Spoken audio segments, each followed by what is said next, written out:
Hello and welcome back to the channel. I'm your host, and in today's news, on Christmas Day, the Queen's annual speech went to air.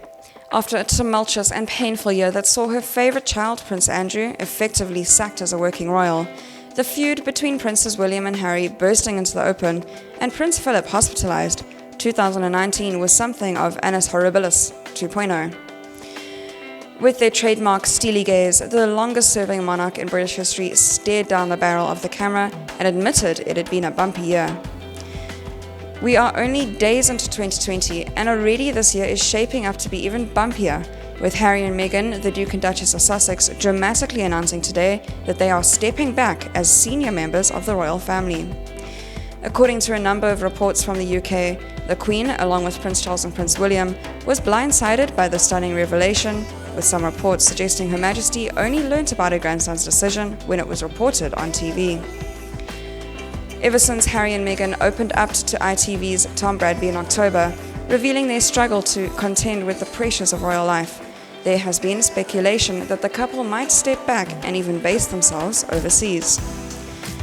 Despite the fact that this sort of rogue move has been mooted, it is still a stunning blow that will have potentially far-reaching and damaging consequences for the royal family. To start with, there is a simple fact that the remaining Windsors face having their workloads grow even further. Those plaques just won't unveil themselves after all. In 2019, Harry and Meghan carried out a combined 284 number of official engagements. Though they have said they will be continuing to honour our duty to the Queen, the Commonwealth and our patronages, what will mean in practical terms remains to be seen. However, the far more significant and deleterious issue is the harm the Sussexes' unprecedented move will have in regards to the health of the royal family as an institution. Harry is routinely voted as the first or second most popular member of the Windsor clan, occasionally being usurped by his tireless non-a-generation grandmother. Losing such a popular member is a definite blow. With today's news, brand Windsor has just taken a significant hit. Gone or going are two of the most charismatic members of the firm, who generated truly staggering levels of publicity, and more importantly, interest in an institution that was in danger of looking increasingly like some fusty hangover from a bygone era. Harry and Meghan were a powerful revitalizing force for the institution of the monarchy, who crucially made connecting with the younger generations a core part of their work, given the royal family a much more youthful face. This might sound trivial, but consider that the roster of working members of royal family, 9 out of 13 are over the age of 70. For the royal family to maintain their relevance, by extension the benign acquiescence of the people to let them continue their reign, it is imperative they establish and maintain their popularity with millennials.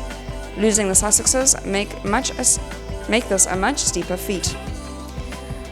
More broadly, as Harry and Meghan embark on a new chapter, which will most likely see their international celebrity and bank accounts grow, questions will be asked about how they will be forced to take such a dramatic step. In the 80s and 90s, when Lady Diana Spencer and Sarah Ferguson married into the Windsors, they struggled to survive with the icy strictures of royal life.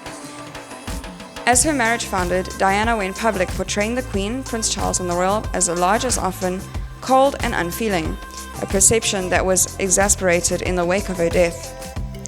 It took years, if not decades, for that heartless image to be replaced with that of a mostly functional and modern family. Now, with hard-fought impression is at stake. Essentially, Harry and Meghan were unabashedly open about their desire and plans to forge a new model for royal life from the get-go. So why wasn't Buckingham Palace able to find a way to accommodate them? Then there is this existential threat Harry and Meghan's resignation poses. In 1947, the then Princess Elizabeth gave her first public address, solemnly saying, "I declare before you all that my whole life, whether it be long or short, I shall be devoted to your service." When members of the royal family gave speeches or at rarest of rare interviews, on the rarest of rare interviews, they invariably bring up duty. They know they have, by dint of birth or marriage, been given something truly exceptional. So what happens if being royal is something you can simply discard when it no longer serves you? When it becomes too hard? It's hard to escape that sense that Harry and Meghan's choice might, unintentionally, diminish the very notion of what royal means. The timing of this move is far from ideal, coming less than 2 months after Prince Andrew was effectively sacked as a working royal at the wake of his toe-curling interview. His, at times arrogant and self-righteous primetime performance on BBC only served to strengthen the notion that the royal family is an out-of-touch, hoary beast.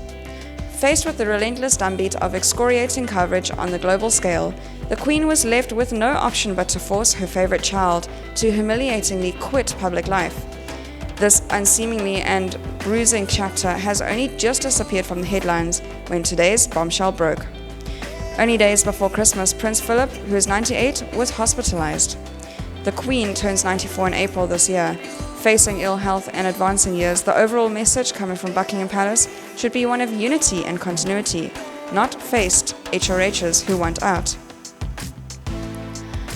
Harry and Meghan's plans would have been a seismic impact whenever it was publicly revealed, but the announcement coming so soon after the Andrew fiasco will serve to destabilize the royal family's public image.